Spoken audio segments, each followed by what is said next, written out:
Your choice. How you going, team? Legends, fitness professionals, committed trainers out there. Two scenarios. Scenario number one, Mother Duck the Power Walker. Number two, the rabbit. Yes, we always ask, how's the best way to burn fat? And that is what this session is about, how to turn your body into a fat burning machine. Yes, and we're going to use a bit of science, some physics, yes, lots of common sense. And you probably know from the 80s and the 90s, particularly the 90s, there was this phase where people were doing what we're going, get into the fat burning zone, slow down to get into the fat burning zone. Because at a lower intensity of exercise, your body will use a higher percentage of fat. Now take that note, a higher percentage of fat. And the faster you exercise, or the harder you exercise, or the higher the intensity, the amount of fat that your body uses to produce energy to do that exercise comes down, and your body will start to use instant, more available energy in the form of carbohydrate or your sugars. And yes, there is some truth, there is some threads of truth, as there are threads of truth in everything that anybody says. So today what I want to look at is, let's have a look at which one is going to be the best for you. Now the first thing you got to ask is, which one do you enjoy? Because if you don't enjoy an exercise, you're not going to do it. So the enjoyment factor is a big part. So the first step is to find an exercise that you enjoy, a form of cardiovascular exercise you enjoy that gets you huffy puffy. And that could be a good starting point. And then try to look at how can you maximize your results based on your training time from that exercise. Obviously, the more results we can get with a shorter period of time, the more likely people can wedge it into their life rather than trying to wedge their life into their training program. So there's the first clue for you trainers. Don't try to expect people to wedge their life into your training program. You have to wedge your training program into their life. But I want to look at some numbers on two different types of training and why one might be more effective than the other from a physiological point of view and a physics point of view. So let's have a look at exercise. First of all, what's important is you understand what is exercise for. A lot of people go onto a cardiovascular piece of equipment, they get on the treadmill, they get on the bike, and they start looking at the numbers, you know, the speeds, and on there, there'll be number of calories. And they go, oh yes, I'm burning off calories, how good is that? Let's do some numbers on the calories and see where that actually leads us to start with. If you go for, say, a run on the treadmill for half an hour, or equivalent on the bike or the cross trainer, and in a half hour you may burn off, say, 300 calories. Now if you're working and you're jogging, say you're jogging, and you're jogging at, say, 70% of your maximal effort, or 70% of maximal heart rate, or in technical terms that will, you know, closely marry into 70% of your MVO2, which means your maximal volume of oxygen uptake. So you're working at about 70%, so you can sustain a rhythm, but it's not too slow, not too fast, and you can do that, but you're getting a good workout. If you're working around 70%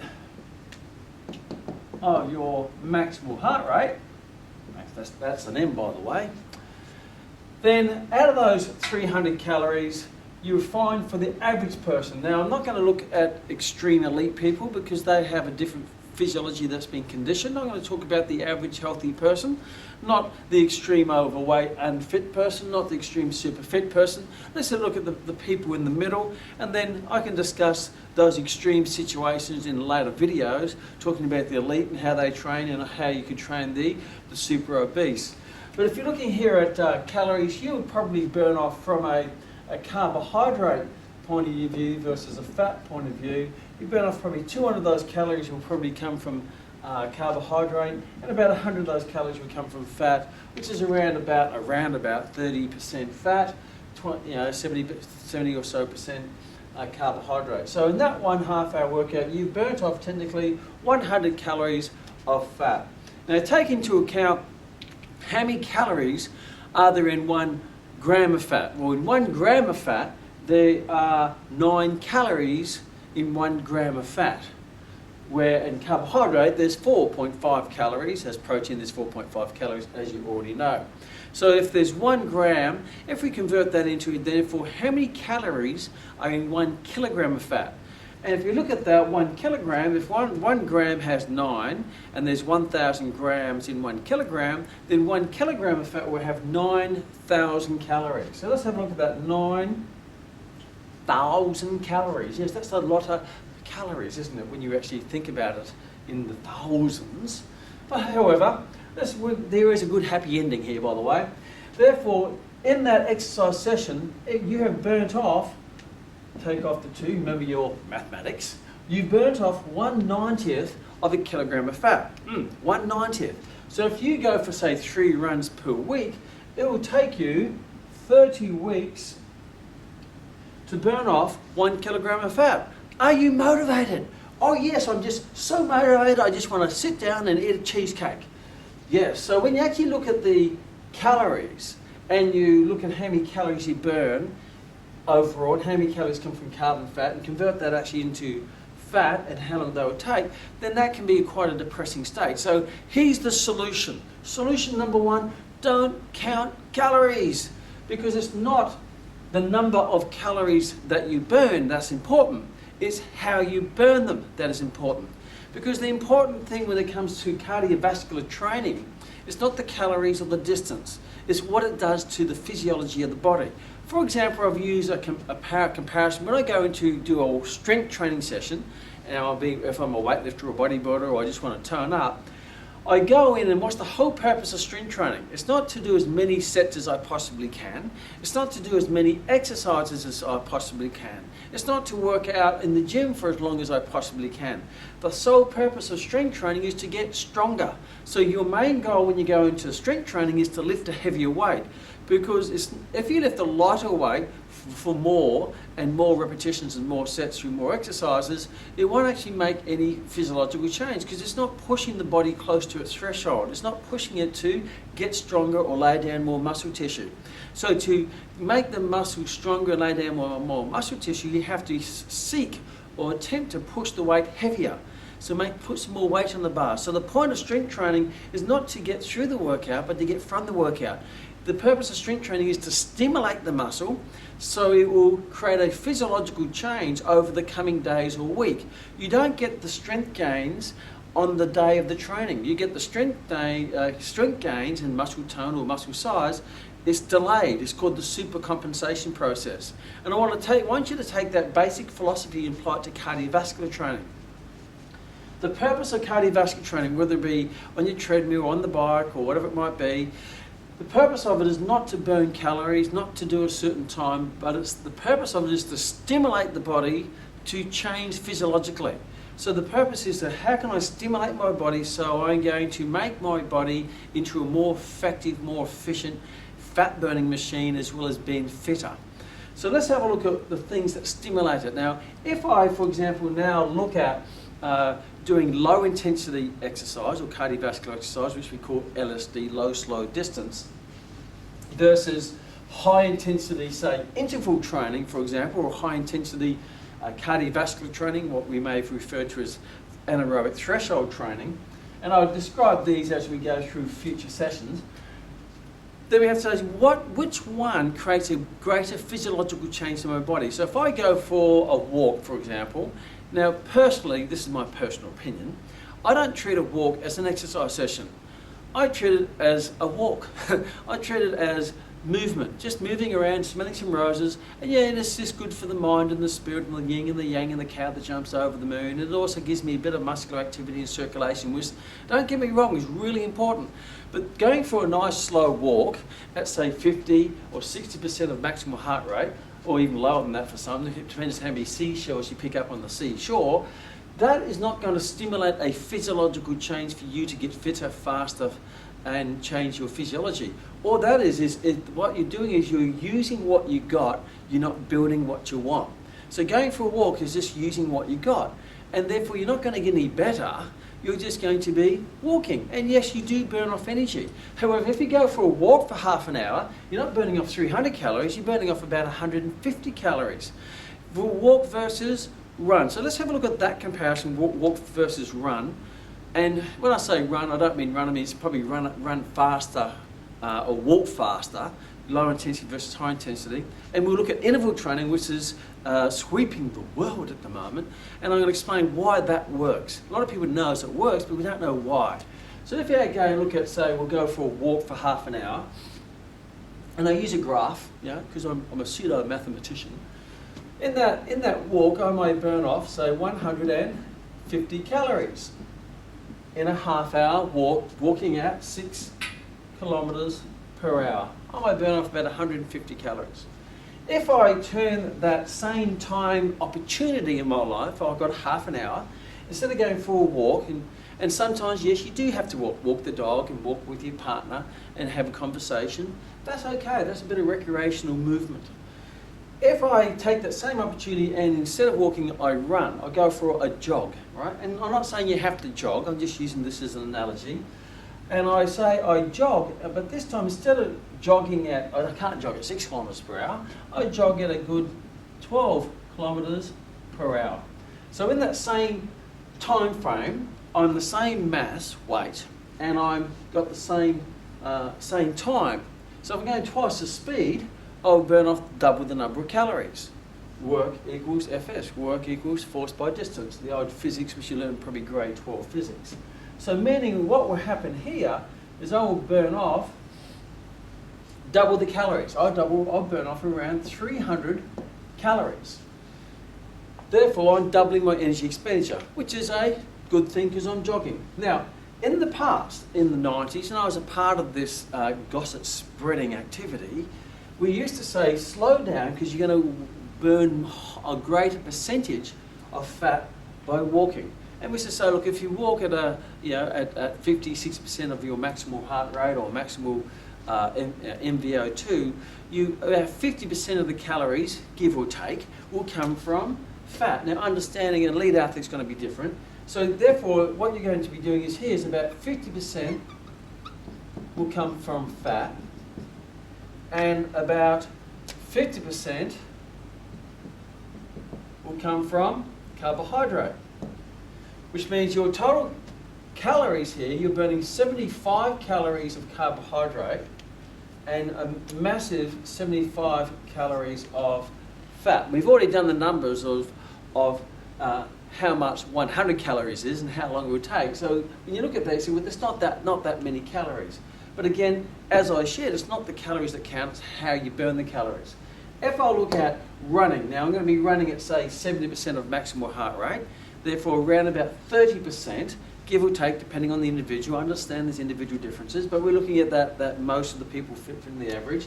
About 30% will come from fat, and about 70% will come from carbohydrate, which means, not exact numbers, around about here 100 calories will come from fat and about 200 calories will come from carbohydrate, which means in an absolute measurement you have a greater percentage of fat being burnt here, but that 50% of a smaller amount gives you 75 calories, where 30% of a greater amount gives you 100 calories.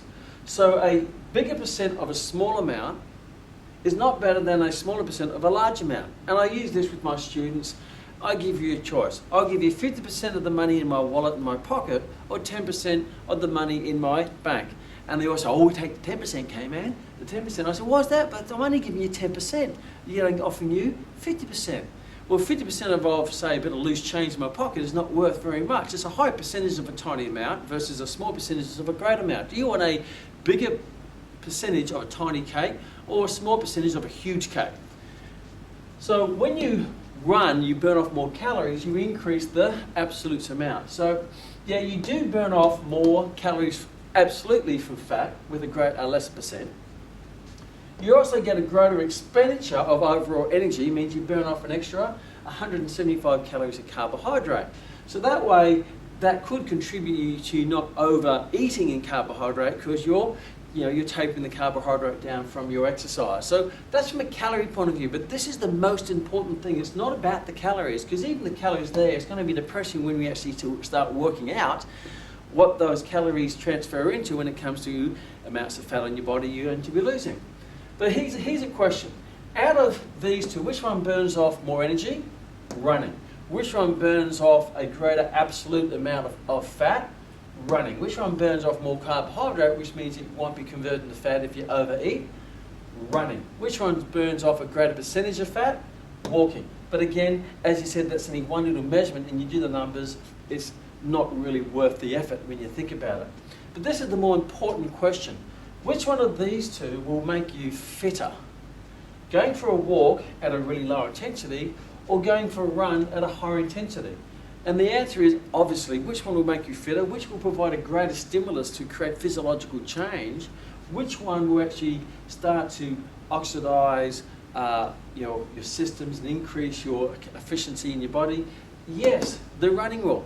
The other thing is, because this one will make you fitter, this percentage from fat and carbohydrate, what we call that technically in physiology, is what we call the respiratory quotient. And the respiratory quotient represents where the calories are coming from. So if you burn 100 calories, what percent of them are fat, and what percent of them come from your carbohydrate stores? So what comes from your fat stores, what comes from your carbohydrate stores? And we call that your respiratory quotient.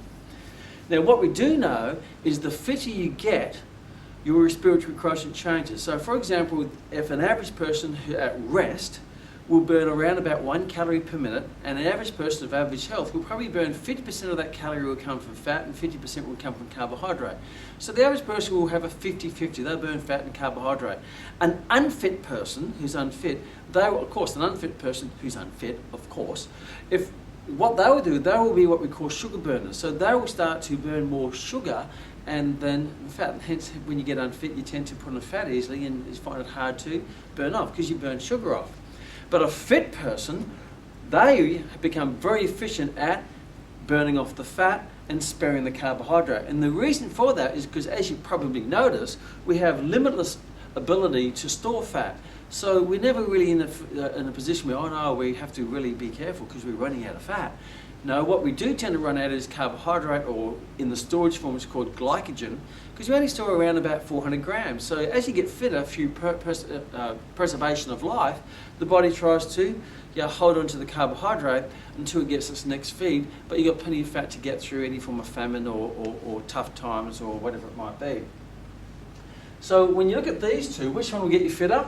This one. And as you get fitter, what happens? You change your respiratory quotient. So what happens is, as you get fitter, these percentages change. What will happen is, as you get fitter, this may be pushed up. So you may end up being a 40% from fat and 60% from carbohydrate. And as you get fitter, in the elite athletes, elite marathon runners, they're virtually up to 90% fat and 10% carbohydrate. So the fitter you get, the greater your body has the ability to utilize fat as a source of energy and actually spare the carbohydrate. But if you just go walking, will you get fitter?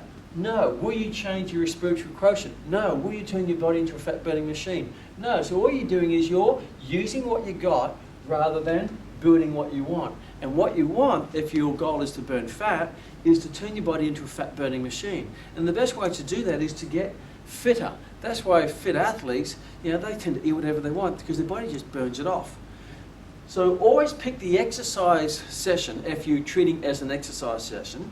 And understand you may want to treat it as a recreational walk, walking your dog, walking with your partner, going some bush walking. And that's great, what we call incidental activity, and do as much of that as you possibly can. But if you want to change your physiology, then what you need to do is create an intensity on the body that will stimulate the body to change. Now, 70% of maximal heart rate for you may not be a run, because you may be very unfit. It might be a walk in soft sand that makes you work harder. It might be a walk up a slight hill. It might be a faster walk. So the point is, what you want to do is you want to keep pushing the intensity, or what you call your perceived rate of exertion, means put more effort into it. In the time that you got, put as much effort as you possibly can. So if you've got, say, half hour, go walk or run or skip or bike or what it might be as hard as you possibly can in that half hour, rather than taking it easy and cruising through it, because cruising doesn't change things. But if you push the barriers, you change the barriers. If you push the barriers, you move them, and then move them to a place that you actually turn your body into a fat burning machine.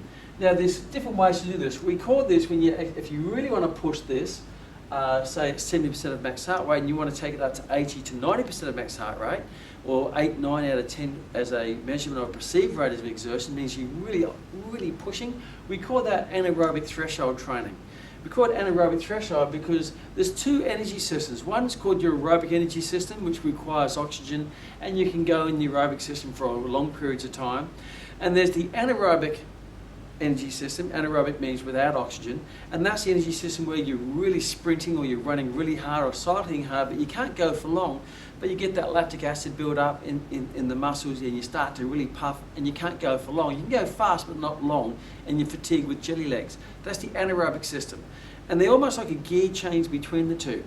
So what we want to do is to work as hard as you can, because what I'm doing right now, I'm in the aerobic energy system. If I go for a walk, I'm in the aerobic energy system, but I'm working at a high percentage in the aerobic energy system. If I go jogging, I'm working still in the aerobic energy system, but at a higher. Like I could be in the car and I can go, say in my car for fifth gear, I can comfortably go 80 kilometers an hour, 100, 110, 120. So it's the same gear, but I can actually push the gear, you know, low or high. I can take my second gear, it might be go from 20 kilometers an hour, and it has a range up to say 60 kilometers an hour. So I'm in second gear low or second gear high. I can be aerobic low intensity or aerobic high intensity. So if you're going to be in the aerobic high intensity, if you want to push the boundary, go in the aerobic high intensity. It means try to go as hard as you can for the time frame that you've got. So rather than working at say 50% in the aerobic energy system, work out 80% in the aerobic energy system, because 80% is going to be close to the threshold.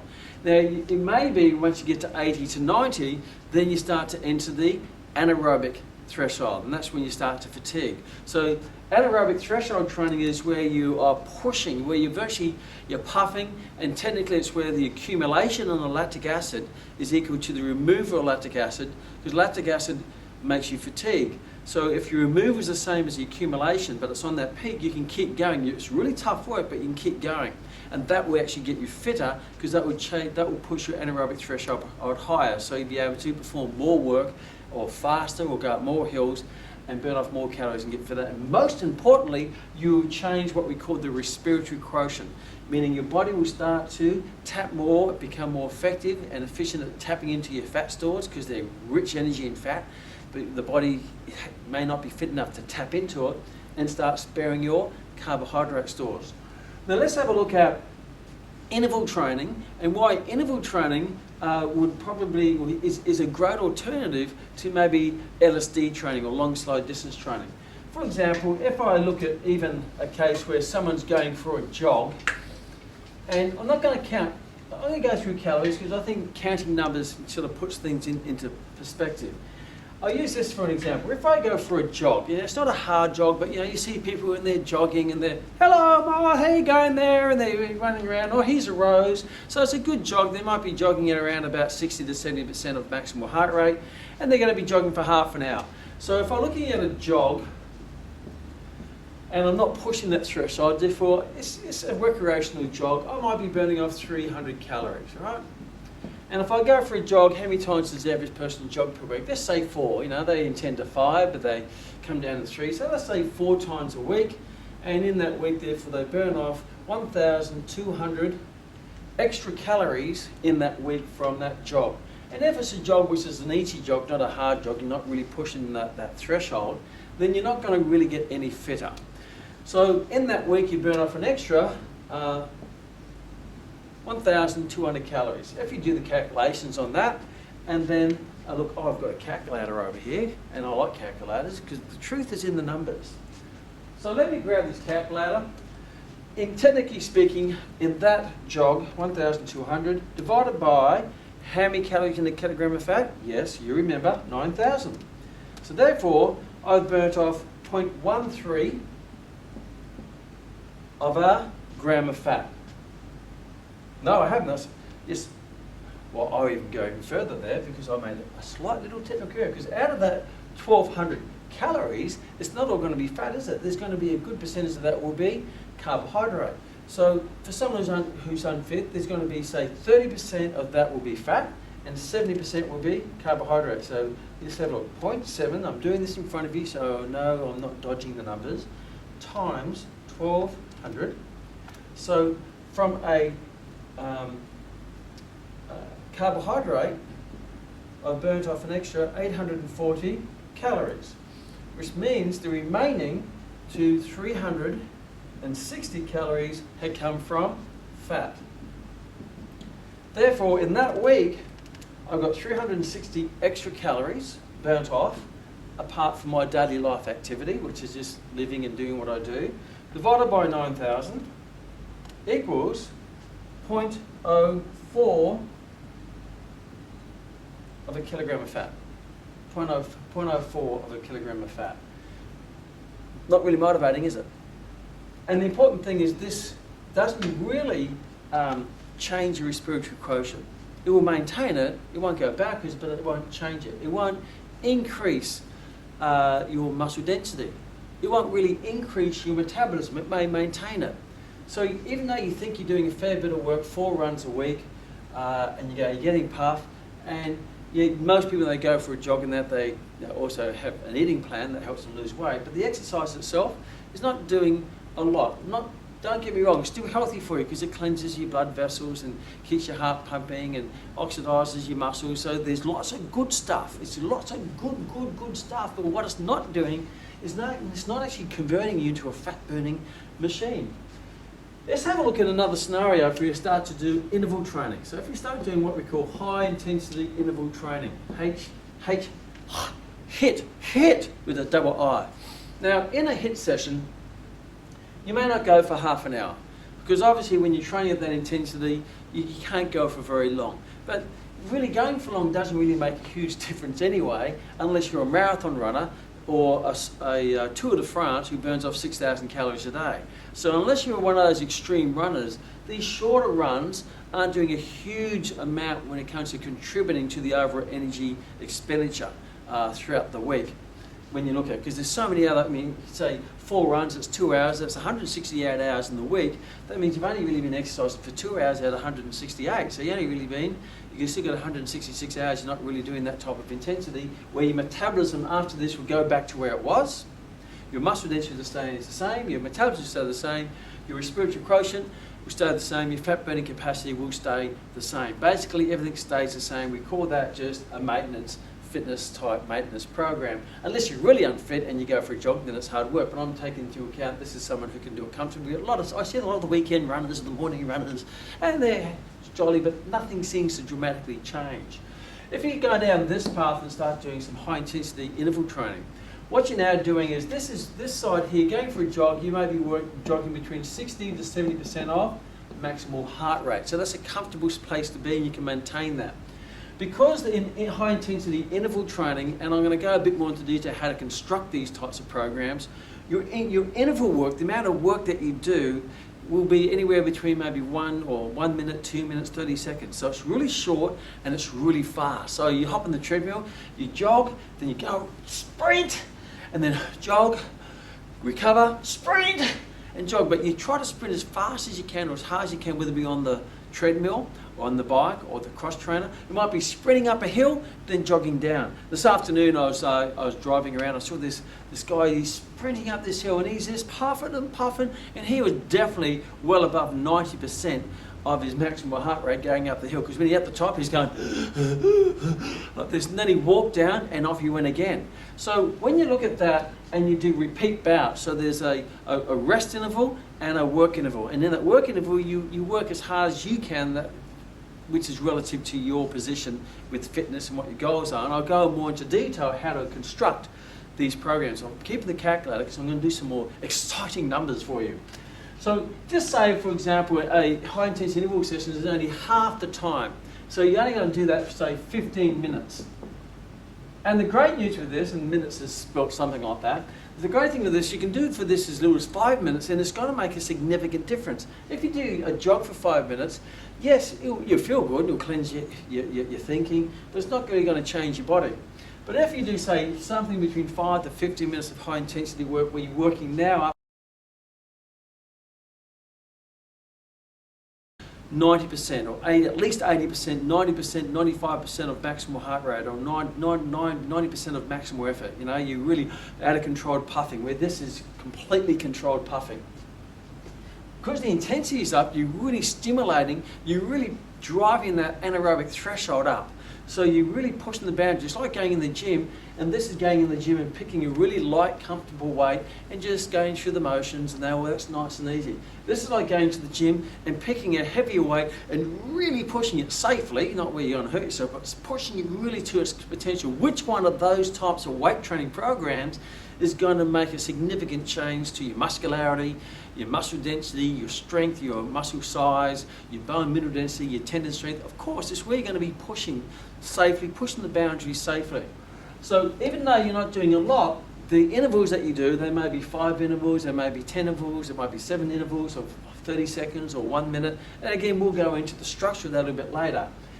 So when it comes from an energy expenditure point of view, I don't think I can put my head there, because in 15 minutes you may burn off, say, 200 calories, maybe more, and most of those calories aren't going to be from fat. Because you're working at a high intensity, you may find that your carbohydrate might be, say, 150 calories, and your fat's only 50 calories. Well, if you do the measurements on that, 50 calories divided by 9,000 is equals you're burning off in that one session, you're burning off 0.005 of a kilogram of fat. So if this is 0.4 of a kilogram of fat, of a kilogram, this is 0.005. So really, it's insignificant, as this is pretty insignificant. This is far more insignificant than this, but this is still insignificant.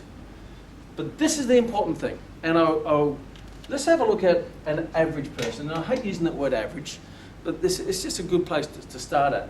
If an average person might be 70 kilograms, if you look at their resting metabolic rate, it means how much energy does their body burn off doing nothing, just hanging out, in a day. So how about we pick a 70 kilogram person, and give or take, and then I understand there's differences there, and your metabolic rate just says 2,000 calories a day. So you burn off 2,000 calories a day because, yes, you do move around. Like your resting metabolic rate would be less than that. It would be less than that. But because you live and you walk to the car and you walk to the shop and you walk to your office and you do a bit of work, but it's not hard labour work, just say you're burning off 200 calories. So this person here, let's go into the jogger. The jogger does his exercise, right? He burns off his 0.04 of a kilogram of fat every time he does his run. He certainly feels good about it, which hopefully will trigger him to eat good, and that's probably where he gets most of his weight loss gains, if he does eat good. Some people do the opposite. They do an exercise and go, yes, I can go and have that muffin. Well, you have that muffin, you just burn off 0.04 of a kilogram of fat, or you just burnt off,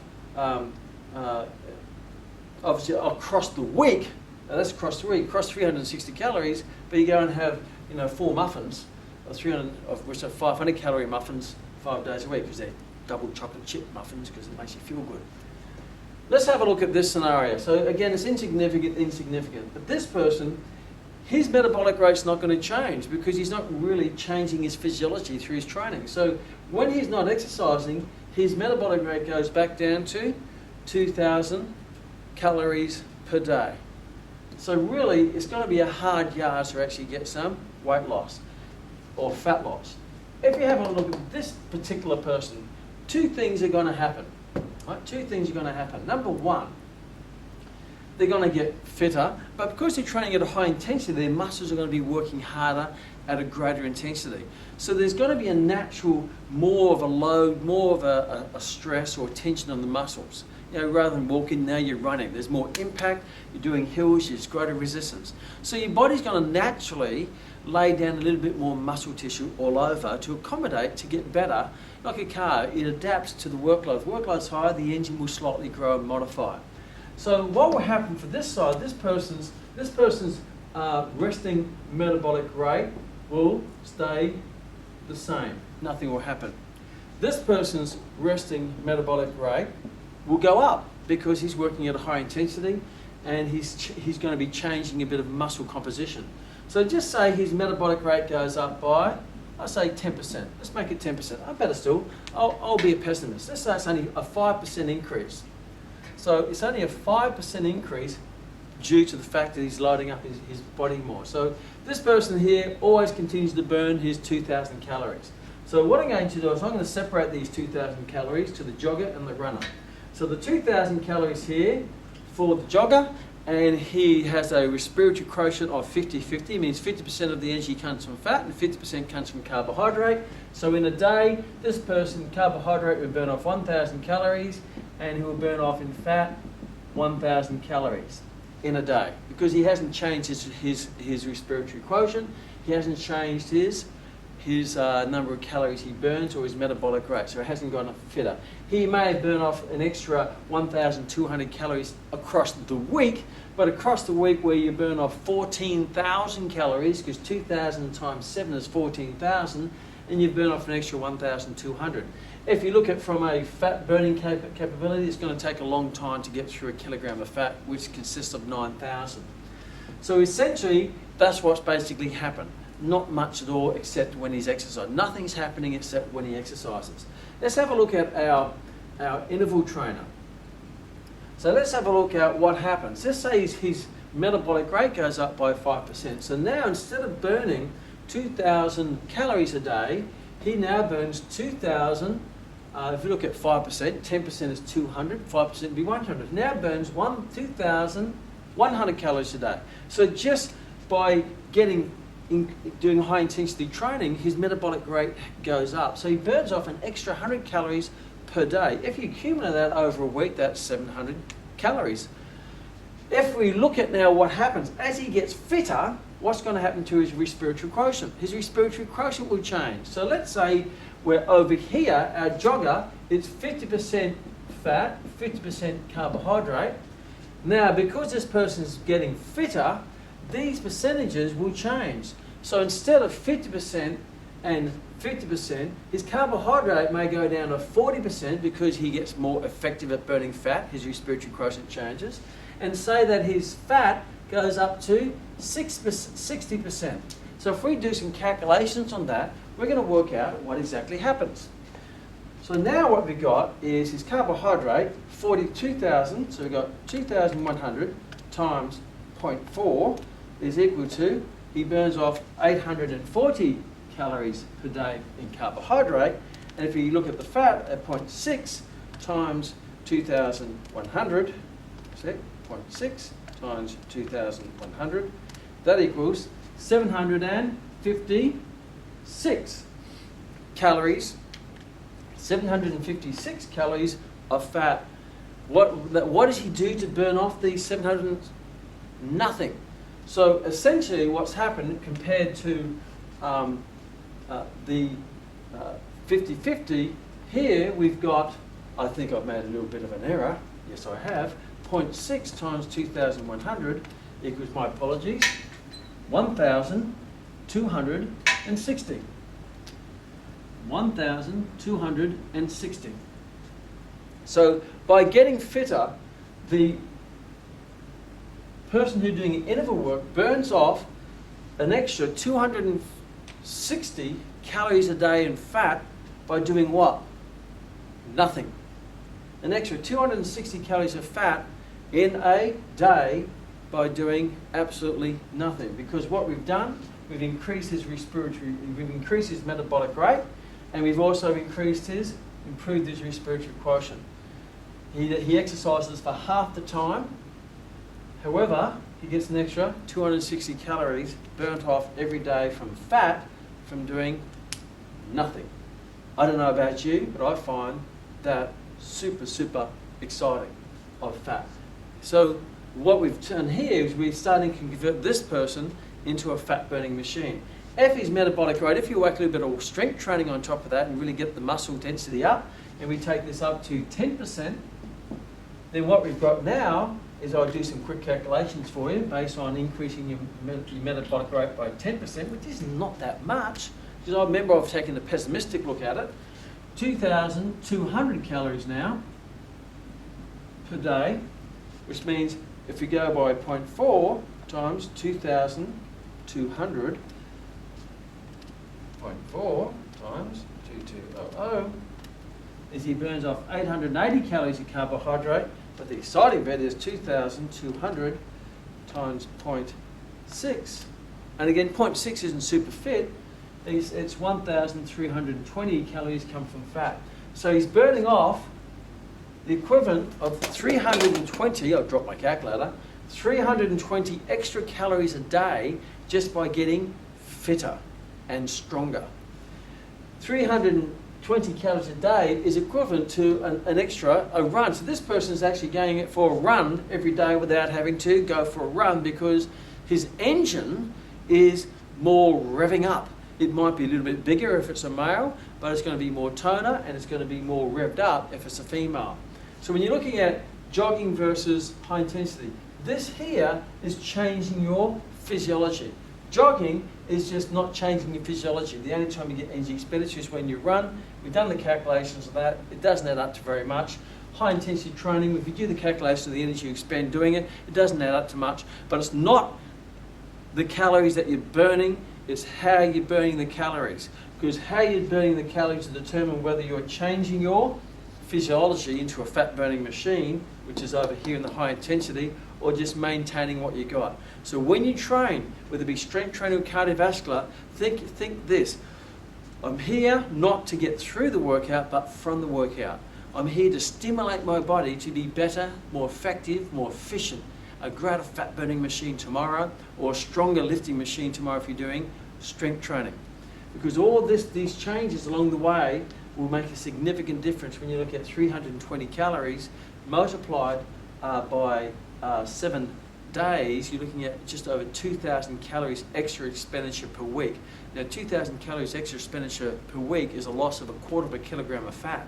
Think about it. So 3,200 calories per day times 7. I'll do the calculation. 3,200 times 7. 7, 14, 22. So it's extra 2,240 calories extra.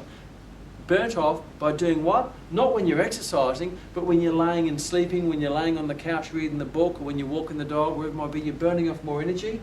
And that is equivalent, considering that there is 9,000 calories in a kilogram of fat, that's around about 1/4 of 9,000. So you're burning off 1/4 of a kilogram of fat by turning your body into a fat burning machine. And you do that throughout the year, people wonder, wow, how come you're so lean, but you don't see you do much long distance work?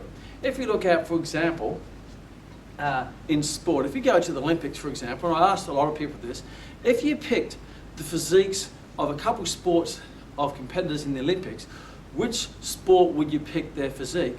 And everyone tends to say, well, the gymnastics, they're really firm and lumpy, as well as the sprinters. Well, if you look at what they do for exercise, they do none of this long, slow distance. They don't do any power walking or marathon running. They do all this stuff. The gymnasts do a bit of lifting that can increase a bit of muscle density, increases metabolism, puts a bigger engine under the bonnet because the bigger engine will burn off more energy. Or a turbo engine, it may not be bigger, but it may be turbocharged for you women. You're not going to get big muscles, but we can turbocharge your muscles, and they're going to burn off more energy. If you look at the sprinters, what do? They used to do short sprints. They used to do this. They do high intensity interval training. So they're always pushing those boundaries of fitness, where the gymnasts are pushing those boundaries of muscle tone and muscle activation. And if you look at their physiques, they have the lowest body fat, they have the most toneless muscle and the best physiques in the entire Olympic Games. So this is where the action is, guys and girls. This is where you change your body. This is where you just maintain your body. Now, I'm not saying that it's not okay, because occasionally to go for a jog, a therapeutic jog, keeps you fit. I should go for jogs, because doing this every day might be a bit, every single day might be a bit wearing. So you may want to mix the two up. You might do, so I'm going to do 3 or 4 of these each week, and I'm going to do 2 or 3 of these each week. You work it out, and we're going to go a bit more into program design and how we can model these around your specific goals. So, stimulate your body. Build it into a better version of what it is. Don't use what you got. Build what you want, and turn your body and your life into a fat-burning machine.